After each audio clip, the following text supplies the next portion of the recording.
Amém, Amém. amém. Bora começar então? Graças a Deus, né? Nós estamos no capítulo 7 de Mateus. Semana passada a gente falou da sexta sessão da nova Constituição do Reino, que Jesus ele anunciou, decretou nessa Constituição do Reino no monte para os seus discípulos.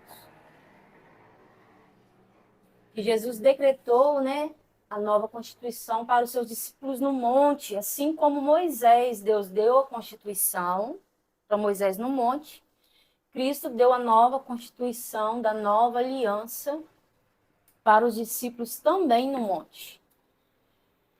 Então, nós falamos da sexta sessão semana passada, e a sexta sessão ela descreve a respeito dos princípios do povo do reino no relacionamento com os outros. Então, nós falamos de várias coisas semana passada, e uma delas foi tirar o cisco do olho do irmão, tendo uma trave no olho. Então, nós falamos de várias coisas, de não dar aos cães as coisas santas, e nem aos porcos as nossas pérolas, as pérolas que Deus nos dá, entendeu? Então, assim, e hoje nós vamos falar da sétima sessão do reino. E, gente, todas as aulas, desde o início de Mateus, têm sido, para mim, reveladoras. A cada dia, cada segunda que eu sento para estudar Mateus, para mim tem sido destravador. E a palavra de Deus, ela alcança primeiro os nossos corações, né? Para depois a gente ministrar. E é isso aí. Então, nós vamos ler. Para a gente entender um pouquinho, hoje nós vamos falar um assunto um pouquinho sobre o Evangelho da Graça ou o Evangelho do Reino. Mas nós vamos falar um pouquinho sobre as outras sessões. Nós falamos, a primeira sessão, ela descreve a natureza do povo de Deus. A primeira sessão, ela descreve a natureza do povo de Deus. Que a primeira sessão da Constituição, e a gente precisa entender, gente, que o mundo que nós vivemos, ele é totalmente legalista. O mundo espiritual, ele é legalista, o mundo físico é legalista. E quando você diz legalista, é porque tem lei, não é isso? É, porque tem leis, não é? De pessoas religiosas, que estou querendo É. dizer agora. Legalista porque tem Tem um leis, tem princípio um que precisa ser princípio, cumprido. tem um princípio, precisa ser regido, precisa ser cumprido. Então, o mundo espiritual, ele age através de leis, né? O mundo físico existe porque o mundo espiritual existiu primeiro. E, e a gente precisa entender que no mundo espiritual também existe hierarquia. Todos são iguais perante Deus, mas tem uma hierarquia. Então, a primeira coisa que a gente precisa entender é isso aí. Então, quando Jesus ele vem no monte, no Sermão do Monte, entregando a nova Constituição da nova aliança, trazendo uma lei superior e fazendo o Antigo Testamento sendo uma lei inferior, ele está falando assim: sigam, façam de acordo com a minha palavra. E a gente vai falar um pouquinho sobre isso hoje, sobre a palavra de Jesus, aquilo que ele fala no monte. Então, a gente precisa entender essas coisinhas. Então, assim, primeira sessão, ela descreve a natureza do povo de Deus, que nós precisamos ter a natureza de Cristo. Sermos mansos, sermos humildes, pacificadores, porque essa natureza não é nada mais, nada menos que ter o fruto do Espírito, que está lá em Gálatas. Uhum. entendeu? Então, assim, que nós precisamos. Então, a primeira coisa que ele fala, vocês precisam mudar o seu caráter, que é um caráter carnal, caído, e ter a natureza, o caráter de Cristo.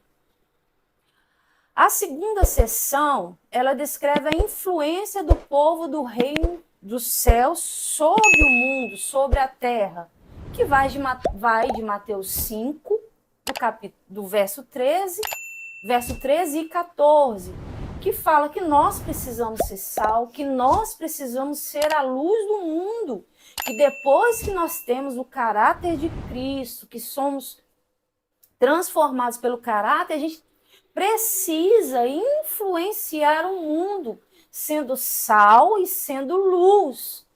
Vocês estão entendendo que os códigos é uma construção de pensamentos? Sendo sal e sendo luz. A terceira seção do reino vai de Mateus 5, do verso 17 ao 48, que descreve a lei do povo no reino dos céus. Ou seja, vai falar todos os princípios que Jesus manda. E ele compara o povo do reino, fala assim, a sua justiça ela precisa exceder a dos fariseus. Os fariseus, eles cumprem toda a lei, mas e vocês? Vocês vão começar do seu interior ou vão deixar só ser do exterior? Porque a nova lei, ela trata o interior, ela não trata o exterior.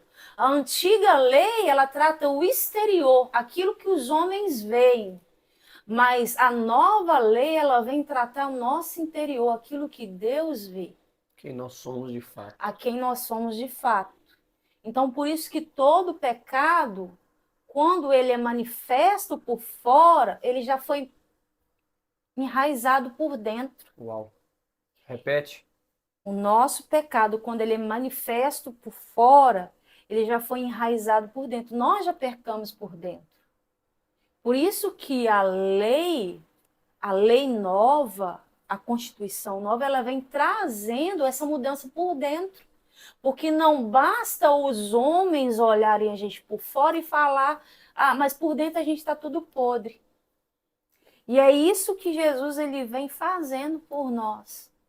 Ele vem tratando a gente de dentro para fora, não de fora para dentro, que é o que a antiga lei fazia.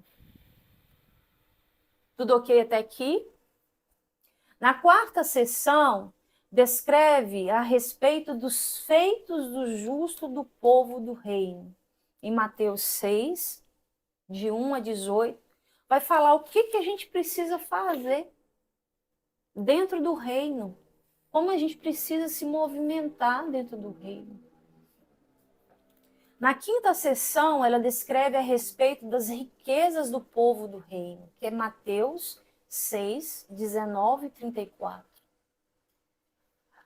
E a sexta sessão, ela descreve a respeito dos princípios do povo do reino no relacionamento com os outros.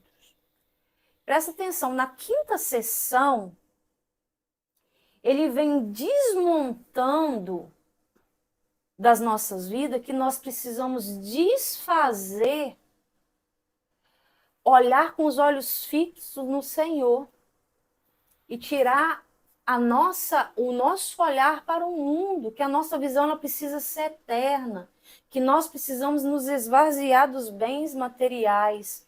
Depois que nós esvaziamos de olhar só o material, aquilo que a gente precisa, aquilo que a gente quer. E ele fala, na quinta sessão, ele fala para a gente buscar primeiro o reino de Deus e a sua justiça.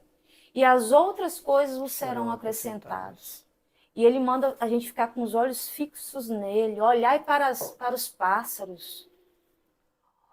Eles não precisam, eles não perguntam se amanhã vai ter. Mas Deus cobre eles, quanto mais vocês, quanto mais nós. Só que na sexta sessão, quando ele descreve a respeito dos princípios do reino, no relacionamento com os outros, ele já vem trazendo que Quando você já está totalmente vazio, desfeito das coisas materiais desse mundo, como é que eu vou dizer que apegado às coisas materiais, ele vem e fala: você pode pedir o que você quiser, que eu vou te dar. Porque eu sei que o seu coração não está nessas coisas. O seu coração está em mim. Então você pode pedir o que você quiser que eu vou te dar. Então você pode bater, você pode clamar, você pode pedir que eu vou te atender. E tudo vem acompanhado de promessa na sexta sessão. Então são os princípios no relacionamento com os outros. Ele vem trazendo isso. E vem trazendo também a questão de você não ficar julgando o próximo, não ficar olhando para o próximo. Olha para você primeiro, examina a si mesmo, olha para você, para mim, e para depois você olhar o próximo. Não quer dizer que você não pode olhar, não pode julgar, mas quando você for olhar, você vai olhar com um olhar de amor e de misericórdia, não com um julgamento. Não tem aquelas pessoas que eu odeio isso, esse aí vai para o inferno? A gente não lança ninguém no inferno, gente. Ninguém no Na inferno. verdade, esse momento é o momento que a gente cumpre um mandamento, amar a Deus sobre todas as coisas e ao próximo como a ti mesmo. Exatamente. Então, aí ele vem falando, não faça nada para os outros que você não gostaria que fizesse com você. Exatamente. Então, são princípios que ele vem trazendo. E na sétima sessão hoje, nós vamos falar a base do viver da obra do povo do reino. Anota aí. A base do viver e da obra do povo do reino, que está em Mateus 7, do verso 13 ao 29. Pode ler? Pode ler. Mateus 7. É a base, ela descreve a base do viver da obra do povo do reino. Que está do verso 7, do 13 ao 29. Essa é a última sessão da nova Constituição. Pode Está no ler. capítulo 7. Capítulo 7, verso 13. Entrai pela porta estreita, porque larga e espaçoso o caminho que conduz à perdição. E muitos são os que entram por ela. E porque estreita é a porta e apertado o caminho que leva à vida, e poucos há que a encontrem. Acautelai-vos, porém, dos falsos profetas, que vêm até vós vestidos de ovelhas, mas interiormente são lobos devoradores. Porque por seus frutos os conhecereis. Porventura colhe-se uvas dos espinheiros ou figo dos abrolhos? Assim toda árvore boa produz bons frutos, e toda árvore má produz maus frutos. Não pode árvore boa dar maus frutos, nem árvore má dar bons frutos. Toda árvore que não dá bom fruto, corta-se e lança-se no fogo. Portanto, pelos seus frutos os conhecereis. Nem todo aquele que me diz, Senhor, Senhor, entrará no reino dos céus, mas aquele que faz a vontade de meu Pai que está no céu. Muitos me dirão naquele dia, Senhor, Senhor, não profetizamos nós em teu nome? E em teu nome não expulsamos demônios? E em teu nome não fizemos muitas maravilhas? E então lhes direi abertamente, nunca vos conheci. Apartai-vos de mim, vós que praticais a iniquidade. Todo aquele, pois, que escuta estas minhas palavras e as pratica, assemelhá-lo-ei ao homem prudente, que edificou a sua casa sobre a rocha. E desceu a chuva, e correram rios, e assopraram ventos, e combateram aquela casa, e não caiu, porque estava edificada sobre a rocha. E aquele que ouve essas minhas palavras e não as cumpre, compará-lo-ei ao homem insensato que edificou a sua casa sobre a areia. E desceu chuva, e correram rios, e assopraram ventos, e combateram aquela casa, e caiu, e foi grande a sua queda.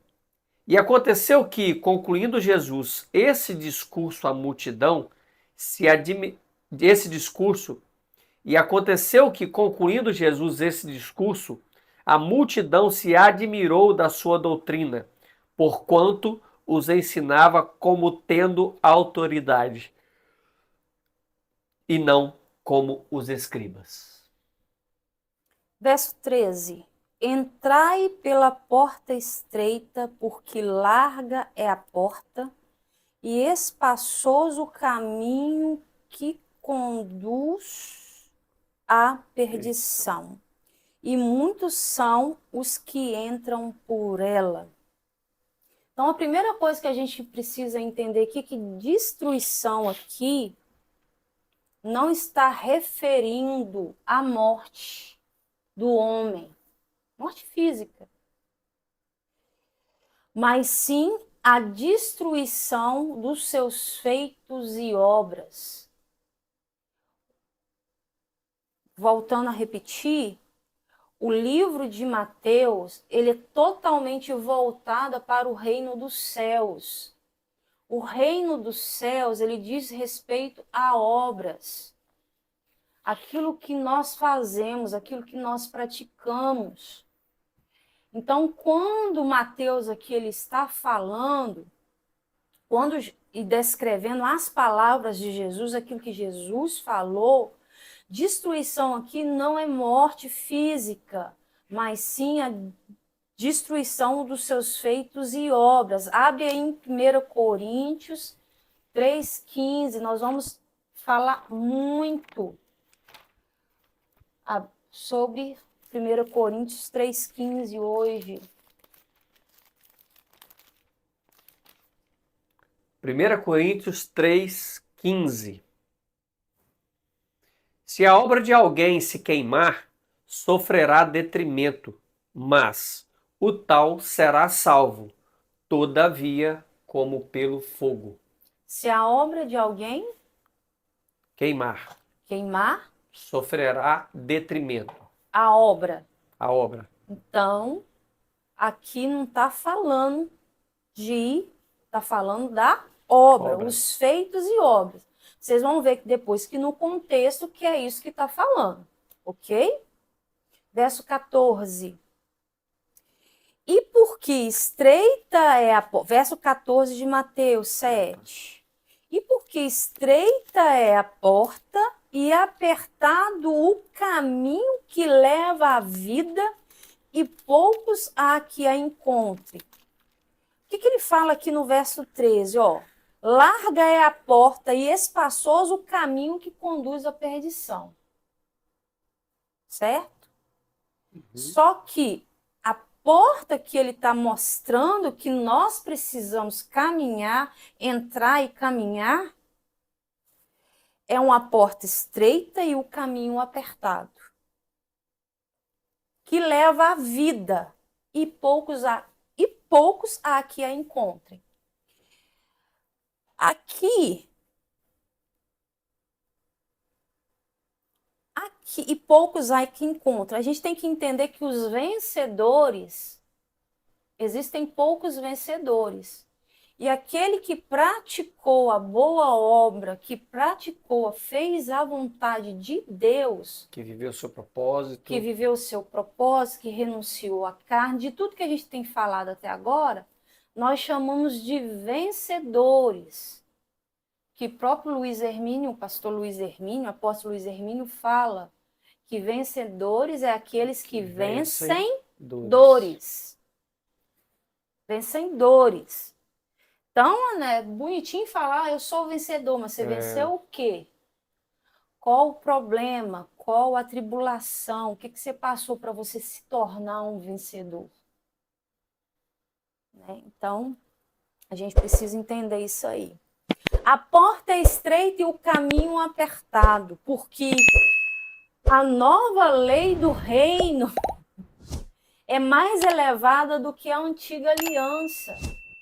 A antiga aliança era olho por olho, dente por dente. A nova aliança você precisa amar o seu próximo e também amar o seu inimigo. Se te der um tapa no rosto, você precisa virar o outro lado. Se te cuspiram na cara, você tem que abaixar a sua cabeça. Então, a nova Constituição, ela é mais elevada. Ela é superior à antiga aliança. A porta estreita não está relacionada somente com a conduta exterior, mas também com a motivação do coração. Não adianta você estar no exterior tentando fazer a coisa certa, mas sendo que a motivação do seu coração está errada. Essa é a porta estreita, gente. Entendendo? Então, Deus olha a motivação do coração. Ou seja, o velho homem, o ego, a carne, o conceito humano, o mundo com a sua glória, tudo isso está excluído do reino dos céus. Tudo isso vai por água abaixo.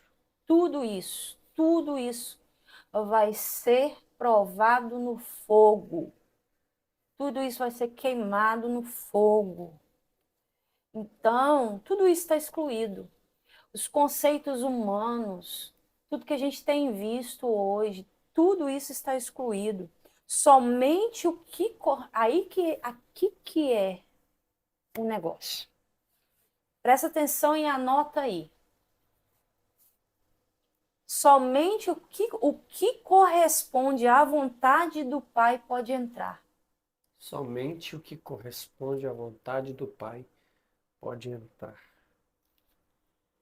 Porque a porta estreita, quando eu entro por ela,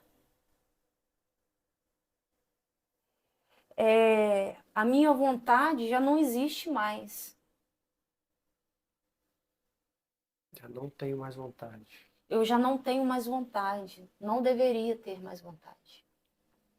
Porque Jesus, no jardim do Getsêmani, ele como homem, e sendo homem, ele orou: Senhor, se for possível, passa de mim esse cálice. Passa de mim esse cálice. Que cálice é esse? Cálice da morte. O cálice da ira de Deus sobre o homem. O cálice que era para ser nós que fôssemos tomar. Ele tomou em nosso lugar, onde que estavam todos os nossos pecados, ele tomou em nosso lugar. Então ele falou: se possível, afasta de mim este cálice, mas que seja feita a tua vontade. A tua vontade. Todo o ministério de Cristo. Ele fala: eu não vim fazer a minha vontade, eu vim fazer a vontade do meu Pai. Cumprir a vontade. Cumprir a vontade do meu Pai. Então, o reino de Deus, a porta estreita, ela chama reino. A porta estreita, ela está falando o seguinte: você passou por essa porta, você tem que cumprir a vontade de Deus. Você precisa cumprir a vontade de Deus. Quem entra nessa porta anda nesse caminho apertado. Uma vez que você entrou nessa porta, aquele que colocou mão no arado não pode olhar para trás. Não pode olhar para trás.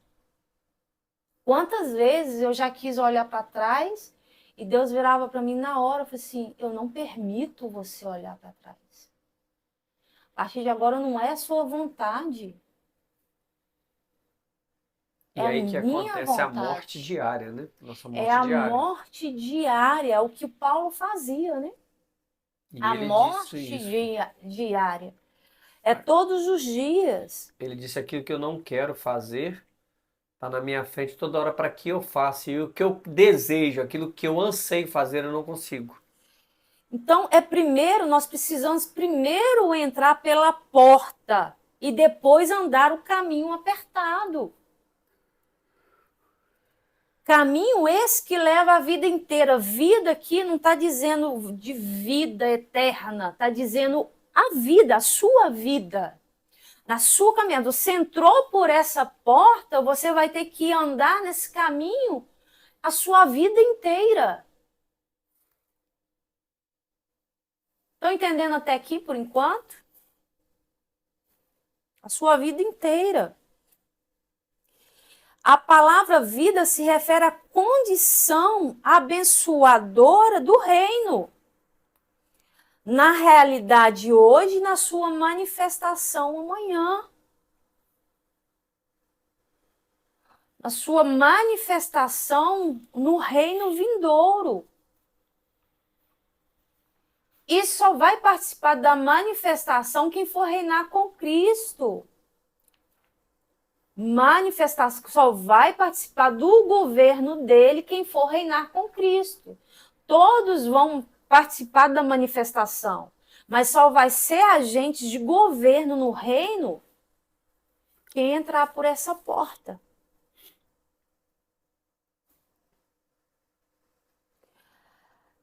Versos de 15 a 20. Acautelai-vos, porém, dos falsos profetas, que vêm até vós vestido de ovelhas, mas interiormente são como lobos devoradores. Por seus frutos os conhecereis.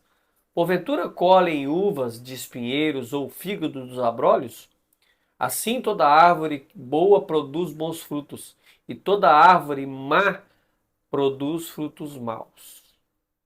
Até o 20. Não pode a árvore boa dar maus frutos, nem a árvore má dá bons frutos. Toda árvore que não dá bom fruto corta-se e lança-se ao fogo. Portanto, pelos seus frutos o conhecereis. Acautelai-vos dos falsos profetas.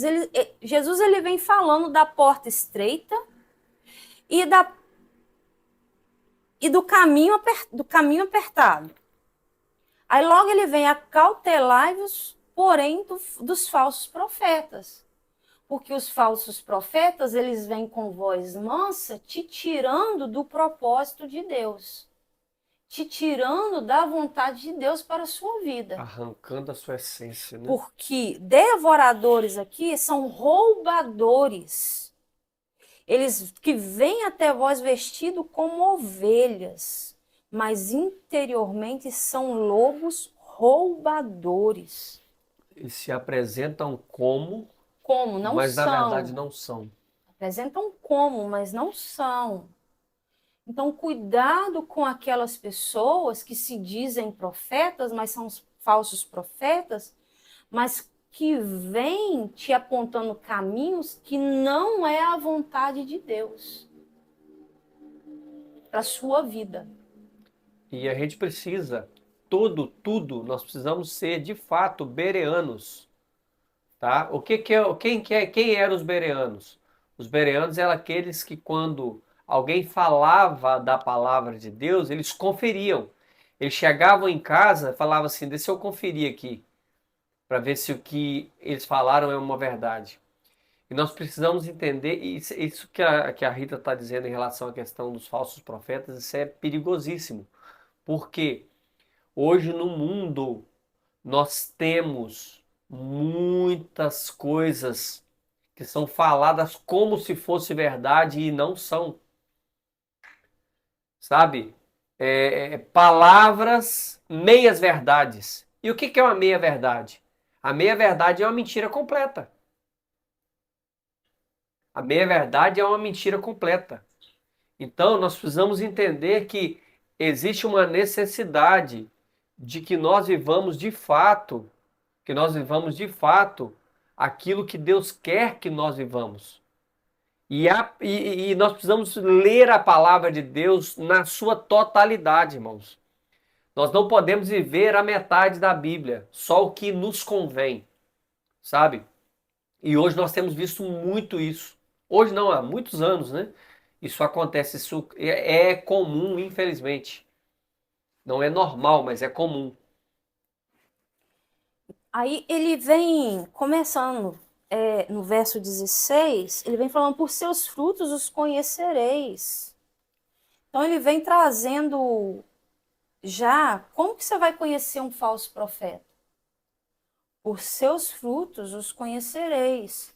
Porventura colhem-se uvas dos espinheiros? Ou seja, ou figos dos abrolhos? Se ele é aquilo que fala uma pessoa, você vê aquilo, ela não tem outra coisa a não ser o fruto que ela está dando, é aquilo que ela é. Isso é um alerta até para nós sobre o plantio, para a gente tomar cuidado, porque muitas das vezes a gente quer colher uva, mas a gente plantou tomate. Então, se nós plantamos batata, nós vamos colher batata. Nós não vamos colher uva. Irmãos, e a lei da semeadura, ela é fiel. Ela é fiel. Ela é fiel, ela não erra o endereço não, tá? Aí, Infelizmente, essa é a verdade. depende da semente que você está plantando também, porque uma alface, ela dá com um mês. E ela vai dar um pezinho de alface. Sim, Mas se você plantou uma semente de manga, ela vai dar muita manga. vai demorar a dar, mas quando dá, E a gente precisa entender, nós falamos isso na aula passada, sim. que não basta ter uma boa semente. Ainda, além de você ter uma boa semente, é necessário que você plante ela no terreno correto. E isso nós estamos falando de sementes boas E e sementes sementes más. más. Ou seja, a boa, ela germina, a má também. Também. É isso que o texto está dizendo aqui. Assim, toda árvore boa produz bons frutos e toda árvore má produz frutos maus. Não pode a árvore boa dar maus frutos, nem a árvore má dar frutos bons. Toda árvore que não dá bom fruto, corta-se e lança-se no fogo. Portanto, pelos seus frutos os conhecereis. Só que ele termina o verso 20 falando isso aqui. Portanto, pelos seus frutos os conhecereis. Aí no verso 21 ele já entra. Nem todo o que me diz Senhor, Senhor, entrará. Ele faz uma parábola e depois ele vem aplicando a parábola ao reino, né? Vem aplicando a parábola ao reino. Nem todo o que me diz Senhor, Senhor, entrará no reino dos céus, mas aquele que faz a vontade do meu Pai que estás nos céus. Para entrar no reino dos céus, precisamos fazer duas coisas: invocar o nome do Senhor e fazer a vontade do Pai Celestial. Para entrar no reino, nós precisamos invocar e cumprir a vontade. E cumprir a vontade. Invocar quando você aceita Jesus, porque você não tem como entrar no reino sem passar pela porta da salvação. Ok? Porque a salvação é a porta de entrada para o reino. Isso. A salvação é a porta de entrada para o reino. E fazer a vontade do Pai Celestial. Certo? Então, o que nós precisamos? Invocar o nome do Senhor é suficiente para sermos salvos. Abre aí em Romanos 10. Romanos 10, nós vamos ler de 9 a 13. Romanos 10, 9 a 13. Romanos 10, 9 a 13.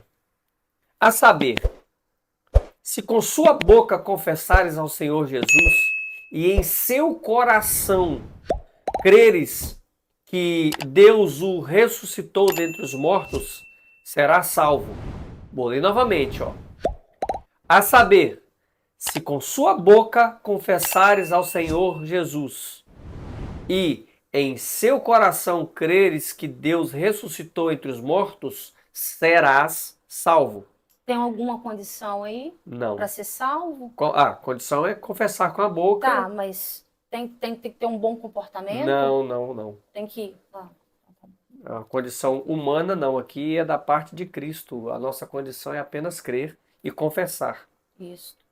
Uhum. Visto que com seu coração crê para a justiça e com sua boca se faz confissão para a salvação. Não basta crer, eu preciso confessar. Eu preciso que é o que a igreja primitiva fazia. Quando elas iam batizar, Eles confessavam eles os já iam pecados. confessando os pecados. Porque a Escritura diz, todo aquele... Confessando em público. Em público. Porque a Escritura diz, todo aquele que nele crê não será confundido.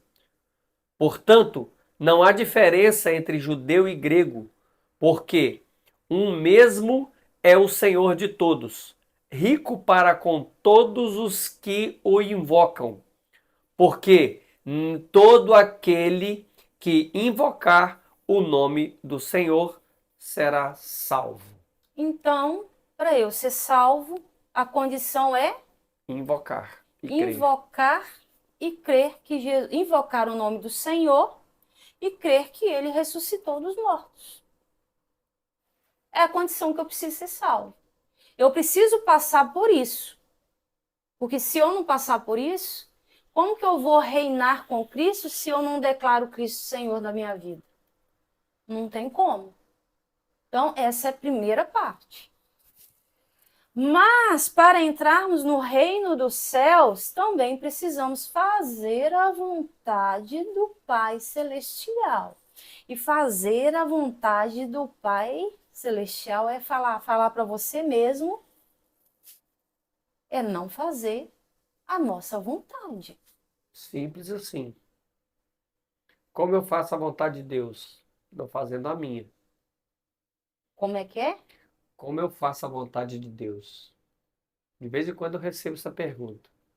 Pastor, como eu faço a vontade de Deus? Eu falo assim, não fazendo Fala a mais sua. alto um pouquinho. Eu recebo essa pergunta sempre.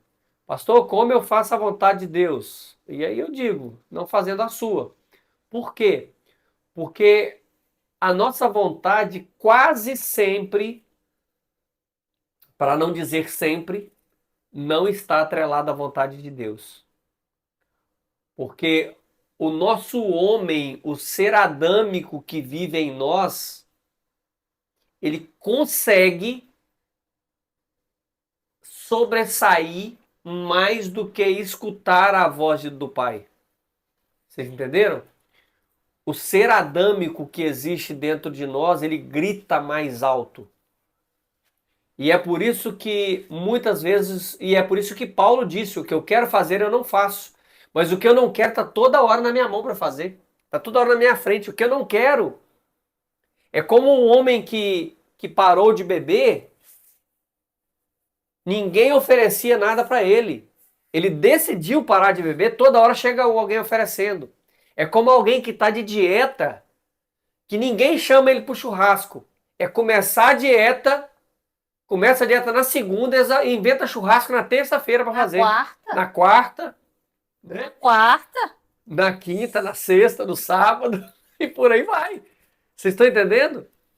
Essa é a nossa vida. E aí qual que é o nosso papel como homens e mulheres que estão vivendo o reino de Deus na terra? É dizer não à nossa vontade.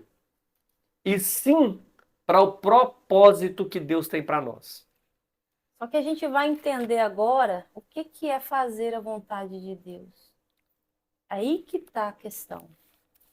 Aí que está a questão. que é fazer a vontade de Deus? Primeiro a gente precisa entender, se só vai saber a vontade de Deus lá em Mateus 6,6.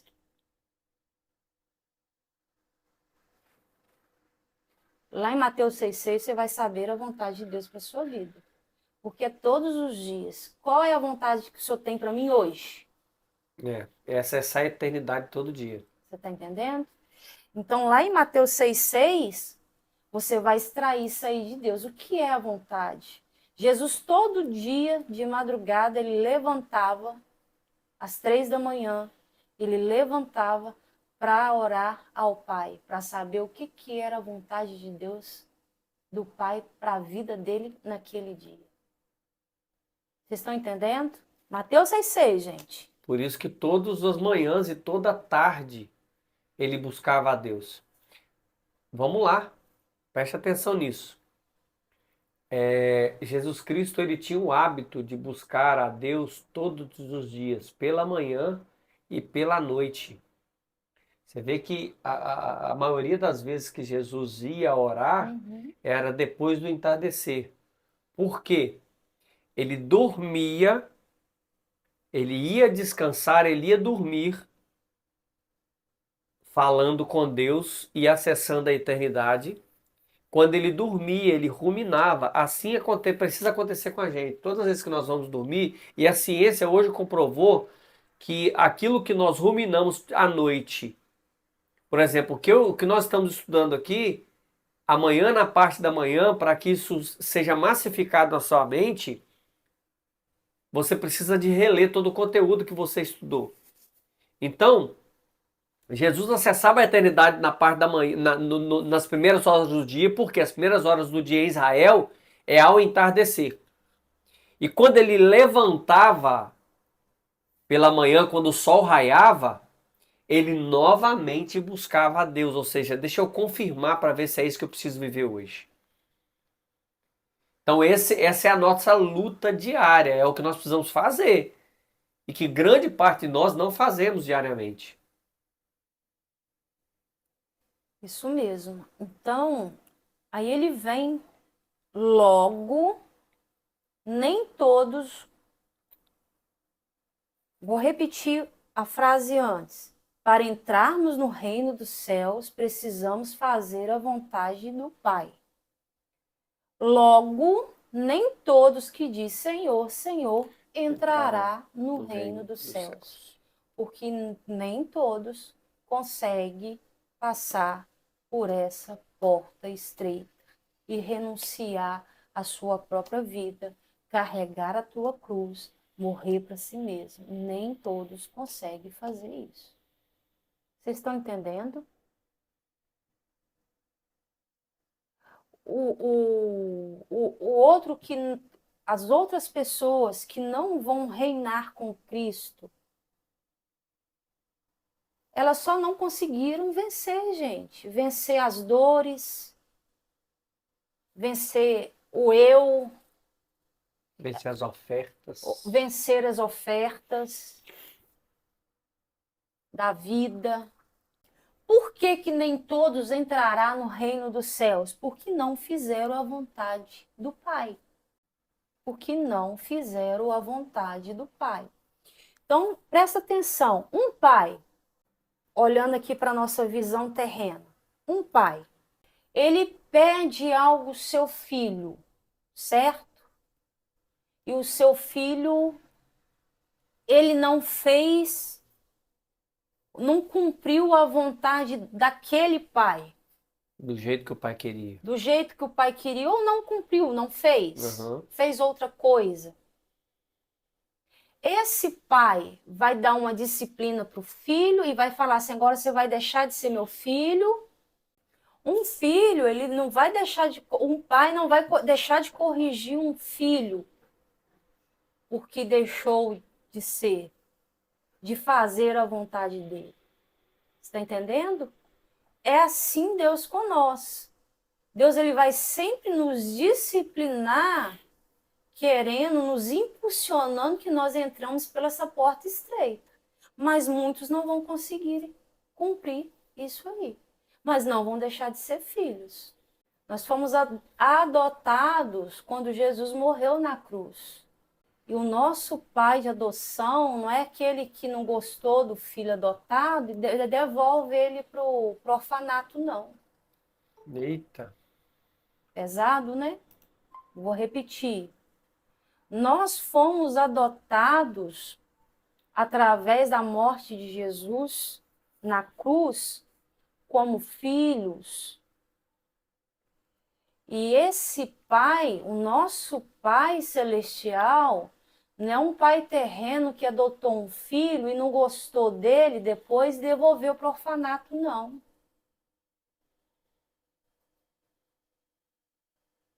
Estão entendendo?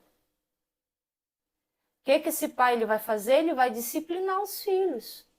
Logo, nem todos que dizem Senhor, Senhor entrará no reino dos céus, porque não fizeram a vontade do Pai. Entrar no reino requer fazer a vontade do Pai. Para entrar no reino de Deus é pela regeneração.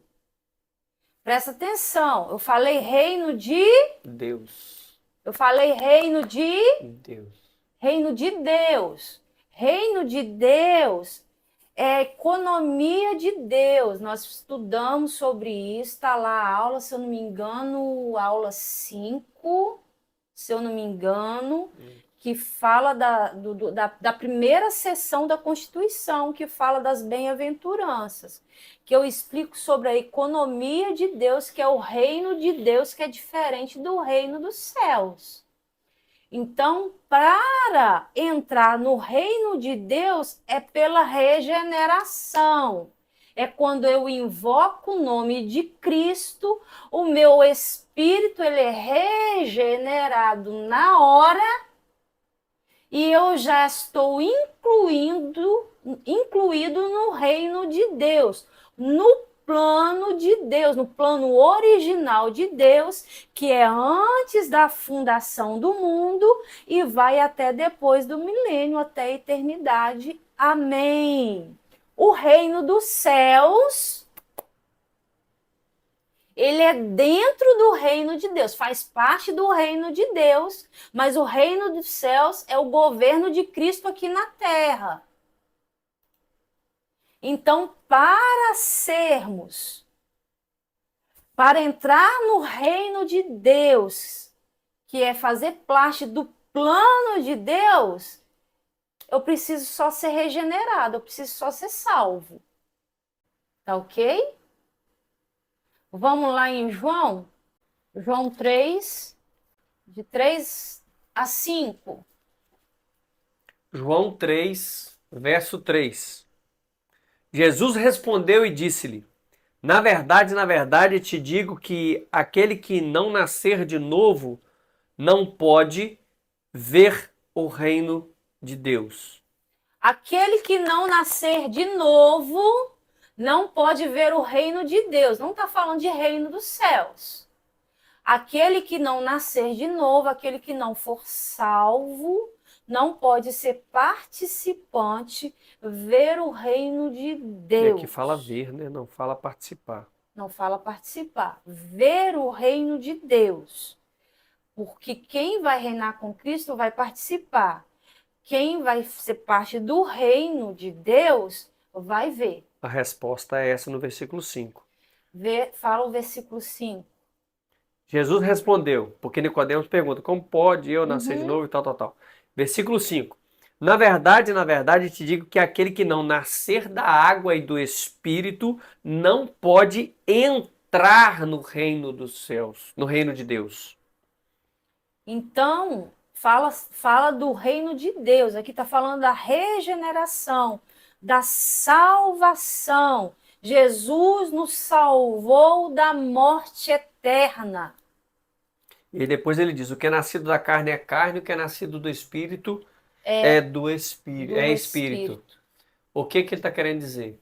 Se você não nascer do Espírito de fato, você não consegue, você não tem força. Por quê? Porque é o próprio Espírito de Deus que nos fortalece para que nós possamos vencer o dia a dia.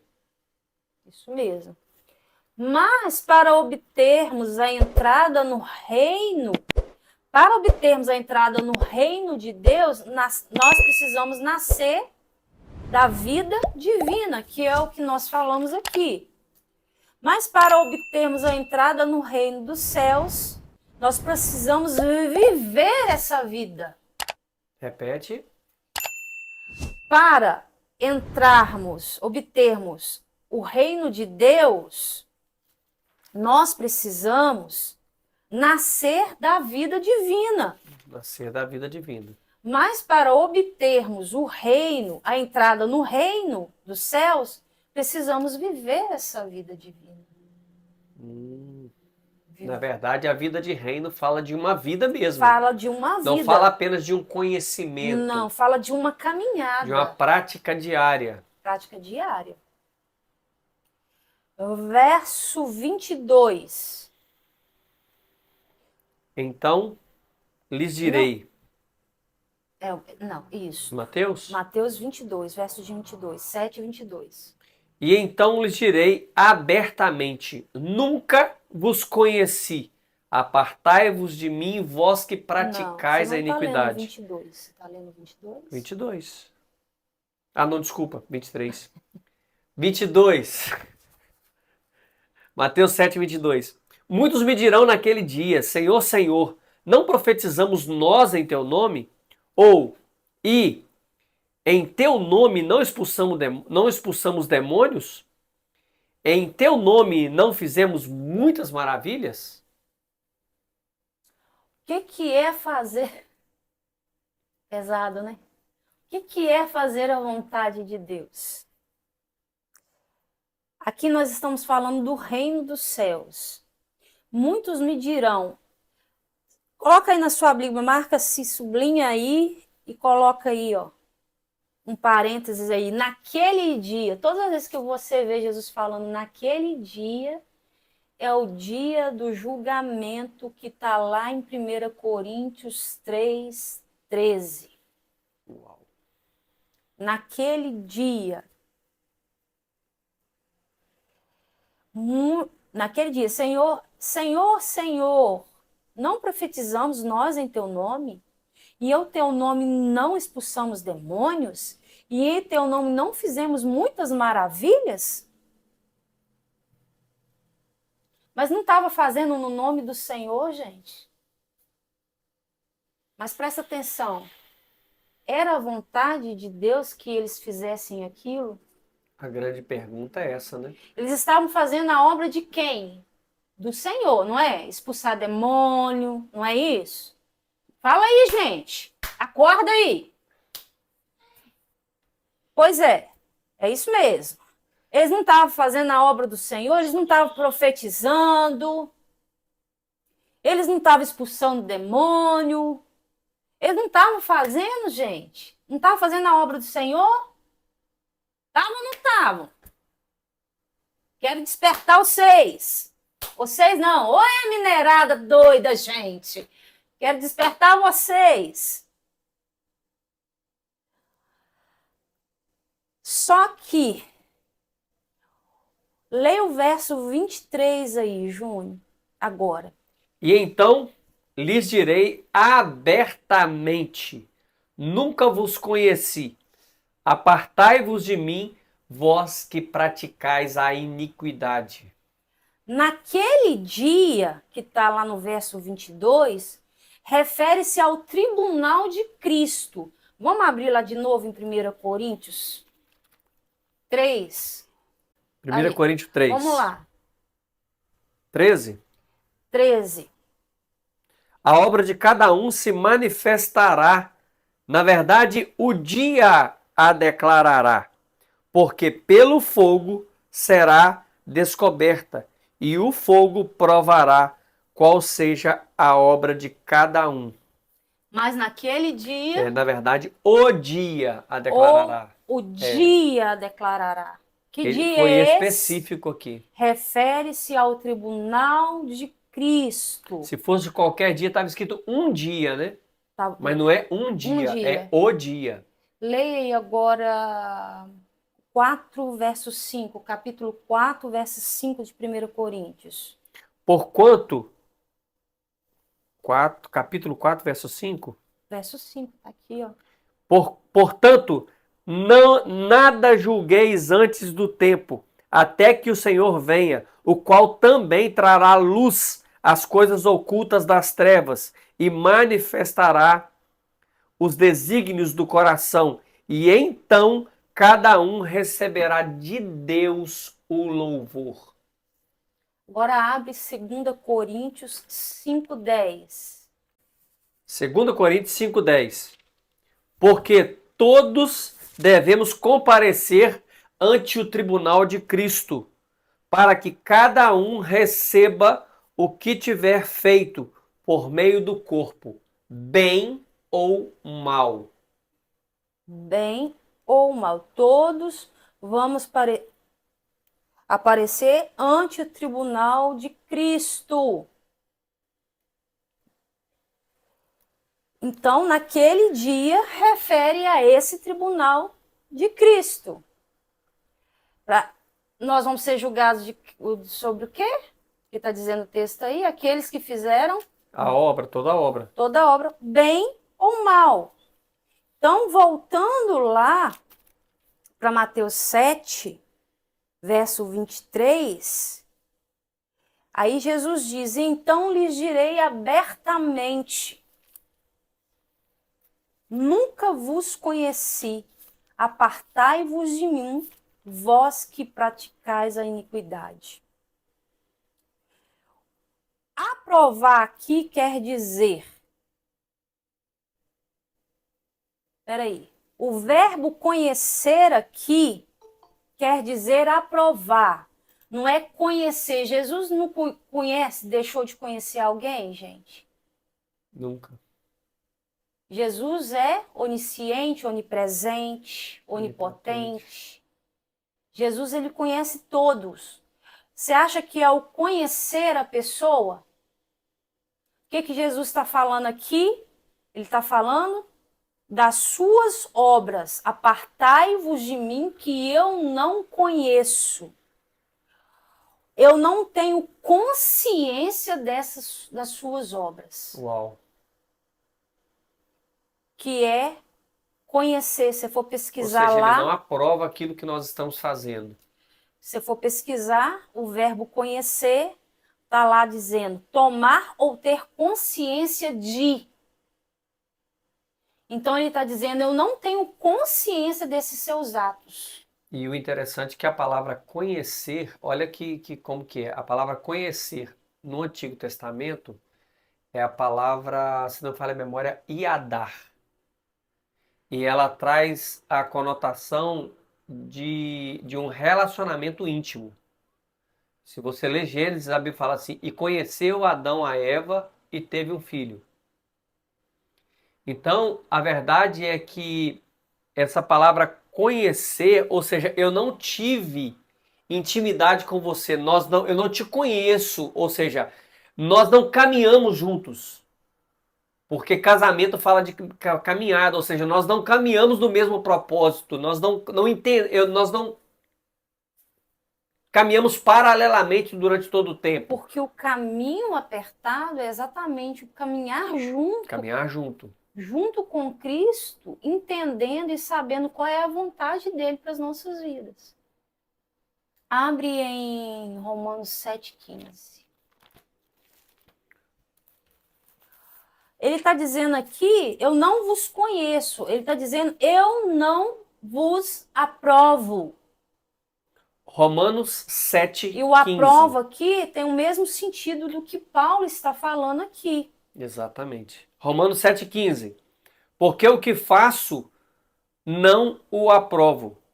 Pois o que eu quero, isso não faço. Mas o que aborreço, isto eu faço. Então você vê a luta de Paulo para fazer a vontade de Deus. Para cumprir o propósito de Deus. Para cumprir o propósito.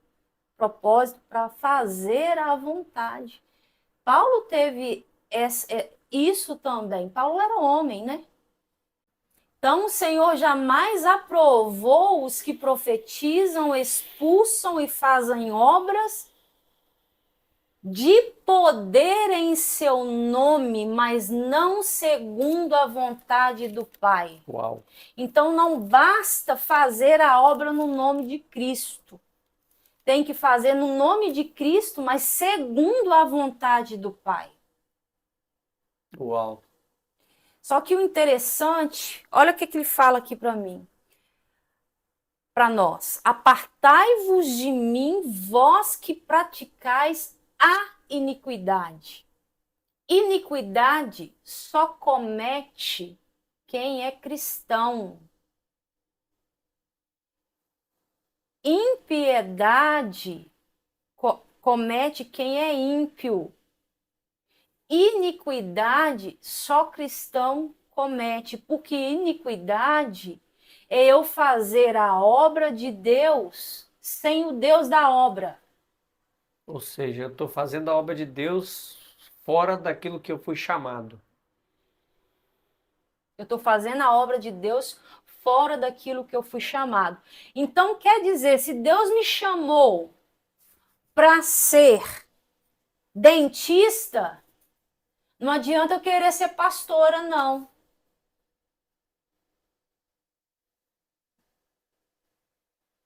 Vocês estão entendendo, Na verdade, gente? a obra de Deus, na verdade, a obra de Deus precisa ser feita do jeito dele, né? Do jeito dele, do jeito como ele falou. Se Deus me mandou eu libertar, expulsar, que eu entenda, mas não adianta eu também depois ir querer ser uma dentista que eu não estou fazendo a obra dele. Cada um foi chamado para algo diferente. Só que a gente confunde as coisas e acha que só faz a obra de Deus dentro da igreja, sendo pastor. Só que a gente faz a obra de Deus entendendo. Deus me mandou ser médico, Deus me mandou ser uma perita no direito, Deus me mandou ser um contador, Deus me mandou. Não sei, gente. É ouvir a voz de Deus. O que Deus escreveu a seu respeito? Que é no caminho apertado que nós vamos ouvindo, entendendo de Deus qual é a vontade de Deus a nosso respeito. Por que Davi vai reinar? O reino de Davi não tem fim. Abre aí em Atos. 15, 9, né? Vou ler para vocês, só para vocês entenderem. Atos 13. 13.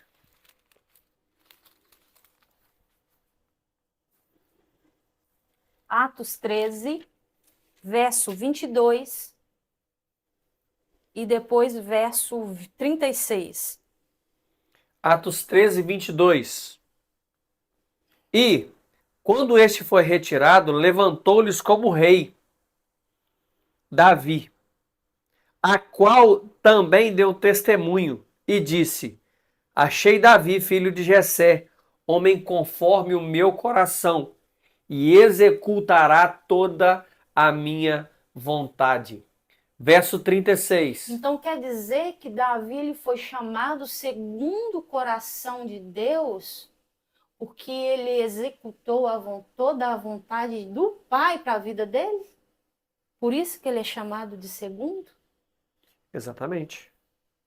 Conforme o coração de Deus? Conforme o coração de Então Deus. quer dizer que todos nós, se cumprimos a vontade de Deus, nós também Estamos somos conforme o coração de Deus? Porque o coração é a sede da nossa vontade. E quando você cumpre a vontade de Deus, você está segundo o coração dele. Ou seja, aquilo que ele desejou, a vontade de Deus, você está realizando a vontade de Deus na terra. Verso 36, o que diz? Porque, na verdade, tendo Davi no seu tempo servido conforme a vontade de Deus, dormiu e foi posto junto com seus pais e viu a corrupção. Então Davi, ele morreu depois de quê?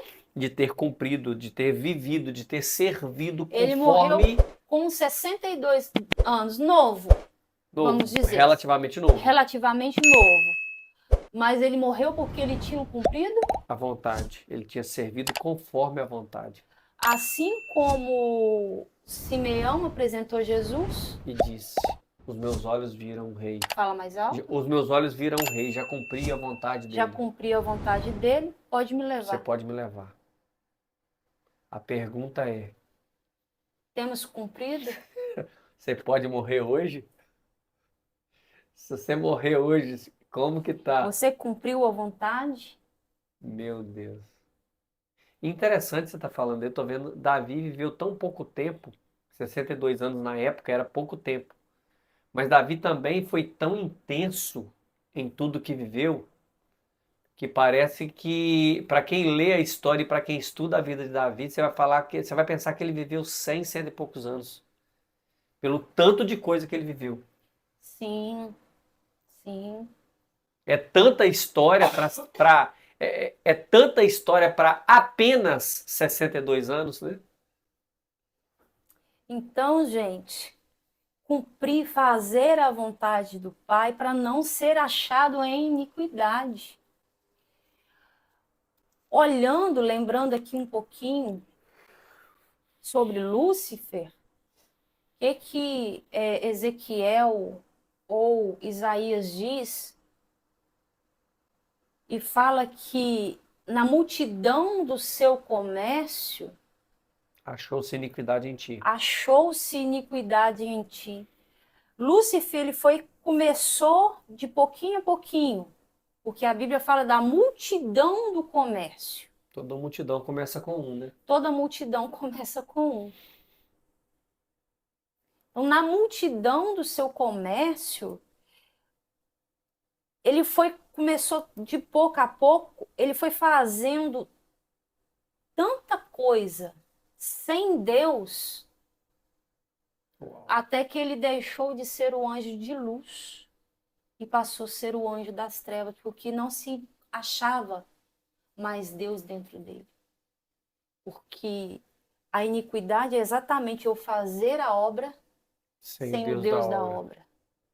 Olha o que eu notei aqui.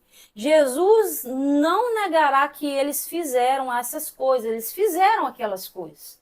Jesus não negou, mas irá considerá-las como iniquidade, ou seja, não está aprovado, porque não foram feitos segundo a vontade do Pai, não foram feitos conforme o coração, conforme a vontade divina. Em alguma das aulas passadas, eu compartilhei isso com vocês, de que desobediência, assim como meia-verdade é uma verdade inteira, a obediência retardada, a obediência antecipada, a obediência pelas metades é desobediência. Se eu marcar com você uma reunião às 2 horas e eu for meio-dia, eu estou fora do horário, eu estou em desobediência. Se eu marcar uma reunião às 2 horas e eu for às 4 da tarde, eu estou em desobediência. Se eu marcar a reunião com você em local X e for no local Y, eu também estou em desobediência. Então nós precisamos entender que para viver o reino de Deus nós precisamos ser precisos. Sim. Tem que ser pontual naquilo que Deus tem para que nós façamos e para que nós vivamos. Verso 24. Todo aquele, pois, que escuta as minhas palavras e as pratica, assemelhá-lo-ei ao homem prudente que edificou a sua casa sobre a rocha. Bom, primeira coisa, aquele que escuta as minhas palavras. Olha como ele termina o sermão do monte, entregando a Constituição. Aquele que escuta as minhas palavras, vírgula, mas não somente escuta. Pratica. Mas pratica. Não basta somente escutar. Precisa praticar. Precisa praticar. Não basta ter, precisa ser. Não basta ter, precisa ser. Precisa praticar. Porque hoje nós estamos vivendo uma era de muito conhecimento, mas de pouca prática. Pouquíssima prática. Pouca prática. Então nós precisamos ouvir, escutar e partir para a prática. Então Jesus ele é claro, todo aquele pois que escuta estas minhas palavras e esta minha minhas palavras e as pratica, ele vai Ser comparado ser comparado ao homem prudente que edificou a sua casa sobre a rocha. Então, a primeira coisa que a gente precisa entender aqui é escutar, praticar. A outra coisa é a palavra rocha que não se refere a Cristo, mas a sua palavra. Olha o texto. A gente está aprendendo a ler a Bíblia, não estamos, gente? Amém? Amém. Olha o que ele fala. Todo aquele que escuta estas minhas palavras e as pratica é semelhante a um homem prudente que edificou a sua casa sobre a rocha. Então, a rocha aqui está se referindo à palavra de Cristo, aquilo que ele está terminando, tudo que ele falou no monte, porque que é o final das palavras dele no monte da nova Constituição, ok? A palavra que revela a vontade do Pai que estás nos céus. Esta é a palavra. Precisamos estar fundamentados na palavra do novo rei para realizar a vontade do Pai. Precisamos estar fundamentados na palavra do novo rei para realizar a vontade do Pai. Esta é a rocha. Isso é entrar pela porta estreita e andar no caminho apertado que conduz à vida. Praticar isso tudo aqui que ele falou é fácil, amados, queridos? Não é mesmo. Não é. Não é, não é, não é. Mas Jesus, ele como homem, ele fala, eu venci, vocês também podem. Vocês também conseguem. Então vamos lá, verso 25. E desceu a chuva e correram os rios e assopraram os ventos. E combateram aquela casa, e ela não caiu, porque estava edificada sobre a rocha. Então vamos lá por partes. A chuva que vem para derrubar, para acabar, que cai dos céus, procede de Deus. Lembra de Jó? Tudo foi permissão de Deus. Então procede de Deus. Chuva é bênção. Chuva é bênção.